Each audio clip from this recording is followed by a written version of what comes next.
আমার বস একজন নাস্তিক। যদি এই প্রশ্নের উত্তর পান তবে হয়তো ইসলাম গ্রহণ করবেন। কেন কোরআনে এআই সম্পর্কে কিছু বলা হয়নি? কারণ এখন এআই খুব বিপজ্জনক হয়ে গেছে। আমি এআই সম্পর্কে জানতাম না। এআই এর কথা বলা হয়নি কেন? কোরআনে এটা কেন থাকা উচিত?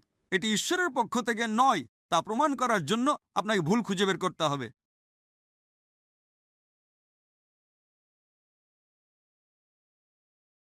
আমার বস একজন নাস্তিক, সে কোনো ধর্ম মানে না, কিন্তু তিনি কিছু প্রশ্নগুলো আমাকে করেছেন। তিনি বলেছেন যদি এই প্রশ্নের উত্তর পান তবে হয়তো ইসলাম গ্রহণ করবেন। আমার বস বলেছেন কেন কোরআনে কৃত্রিম বুদ্ধিমত্তা, এআই এবং কম্পিউটার প্রযুক্তি সম্পর্কে কিছু বলা হয়নি?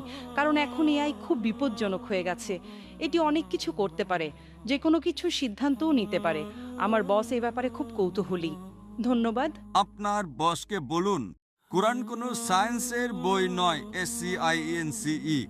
যদি কোরআন সায়েন্সের বই হতো তবে এটি বিশাল আকারের হতো। এই যে ভবনটি দেখছেন এর ভেতরে যত বই রাখা সম্ভব সব বই মিলেও এর সমান হতো না।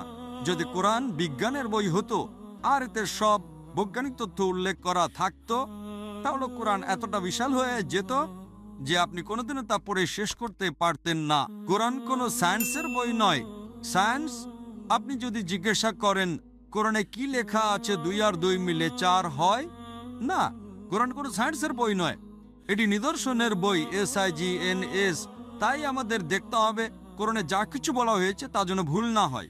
যদি আপনি মনে করেন যে কোরআনের সব কিছুই উল্লেখ থাকা উচিত, তাহলে ভাবুন তো বিজ্ঞানে কত হাজার হাজার PhD আছে, doctor, engineer, heart specialist, brain specialist. এই সব কিছু যদি কোরআনে লেখা হতো আর আপনি তা পড়া শুরু করতেন, তাহলে আপনার পুরো জীবনেও তা শেষ করতে পারতেন না। ঠিক না বেঠিক? সুতরাং কোরআনে বিজ্ঞানের সবকিছু উল্লেখ নেই, দয়া করে ভুল বুঝবেন না। কিন্তু কোরআনে যা কিছু বলা হয়েছে তার কোনোটাই ভুল নয়। যদি কোরআনে এমন কোনো বৈজ্ঞানিক তত্ত্ব থাকে যা ভুল প্রমাণিত হয়, তবে তা আল্লাহর পক্ষ থেকে হতে পারে না। আর যদি কোরআনে এমন কিছু বলা হয় যা বিজ্ঞান অনেক পরে, 200 বা 400 বছর পরে আবিষ্কার করেছে, তাহলে সেটাই মুজিজা। তাহলে প্রশ্ন হলো কোরআনে এআই এর কথা বলা হয়নি কেন? কোরআনে এটা কেন থাকা উচিত? কোরআন কোনো বিজ্ঞানের বই নয়, কিন্তু আল্লাহ জানেন ভবিষ্যতে কি আসতে চলেছে। আমি আপনাকে ব্যাখ্যা করছি। 1 নম্বর, মানুষ আমাকে প্রায় জিজ্ঞাসা করত যে ইসলামী শরিয়া অনুযায়ী যদি আপনার কাছে ভিডিও রেকর্ডিং থাকে, যদি কোনো ভিডিও রেকর্ডিং থাকে যে কেউ চুরি করেছে, ইসলাম অনুযায়ী সেটা প্রমাণ নয়। এটাকে প্রাথমিক প্রমাণ হিসেবে ধরা হয় না, এটা দ্বিতীয় প্রমাণ। 10 বছর বা 20 বছর আগে যে কোনো সাধারণ আদালতে যদি আপনি সিসিটিভি ফুটেজ দেখাতেন আর তাতে চোর ধরা পড়তো, যে কেউ চুরি করছে, সেটাই যথেষ্ট ছিল। কিন্তু ইসলামে তা নয়। ইসলামে চোখের সাক্ষী প্রয়োজন। তখন মানুষ অবাক হয়ে বলতো এটা কেমন ধর্ম? কোনটা বেশি নির্ভরযোগ্য, প্রত্যক্ষদর্শী নাকি ভিডিও রেকর্ডিং? কোনটা ভালো, ভিডিও রেকর্ডিং ঠিক না ভুল? আপনার বসকে জিজ্ঞাসা করুন।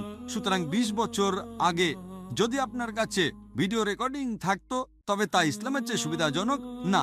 প্রত্যক্ষদর্শী হলো প্রাথমিক প্রমাণ, ভিডিও রেকর্ডিং গ্রহণযোগ্য ছিল না। আজ যখন কৃত্রিম বুদ্ধিমত্তা এসেছে, আপনি সহজেই আপনার ডাকাতের একটা ভিডিও তৈরি করতে পারেন। সুতরাং আজ এখন মানুষ জেগে উঠেছে। আজ এটি প্রাথমিক প্রমাণ নয়। তাই ইসলাম অনেক উন্নত। আল্লাহ জানতেন এআই আসতে চলেছে। আপনার বস জানতেন না, আপনি জানতেন না, আমিও জানতাম না, কিন্তু আমি বিশ্বাস করতাম। আমি বলেছিলাম না ইসলাম সঠিক, হয়তো আগামীকাল কিছু ঘটবে। আমি এআই সম্পর্কে জানতাম না, কিন্তু 15 বছর আগে আমার উত্তর ছিল শরিয়া সঠিক। আমরা জানি না আগামীকাল এমন কিছু ঘটবে যে ভিডিও রেকর্ডিং যথেষ্ট প্রমাণ হবে না। এটাই ছিল আমার উত্তর, এবং আজ আমার উত্তর সঠিক। সুতরাং আল্লাহ এআই সম্পর্কে জানেন, তাই ভিডিও রেকর্ডিং প্রাথমিক প্রমাণময়। প্রত্যক্ষদর্শী হলো প্রাথমিক প্রমাণ। সুতরাং আল্লাহ এআই সম্পর্কে জানেন। যদি তিনি সবকিছু লিখতে শুরু করেন, আপনি ছোট কোরআনই পড়েননি, আপনি চিকিৎসা, ভ্রূণতত্ত্বে সবকিছু সম্পর্কে কি পড়বেন? না, এটি টেলিগ্রাফিক মেসেজ। সুতরাং এটি ঈশ্বরের পক্ষ থেকে নয়, তা প্রমাণ করার জন্য আপনাকে ভুল খুঁজে বের করতে হবে। কিন্তু এটি ঈশ্বরের পক্ষ থেকে, তা প্রমাণ করার জন্য আপনাকে এমন জিনিসের কথা বলতে হবে যা মানুষ জানতো না। আপনি কি বুঝতে পারছেন? একেই বলে অলৌকিকতা। কিন্তু এখানে সবকিছু উল্লেখ করা হয়নি। আশা করি এটি উত্তরটি পেয়েছেন।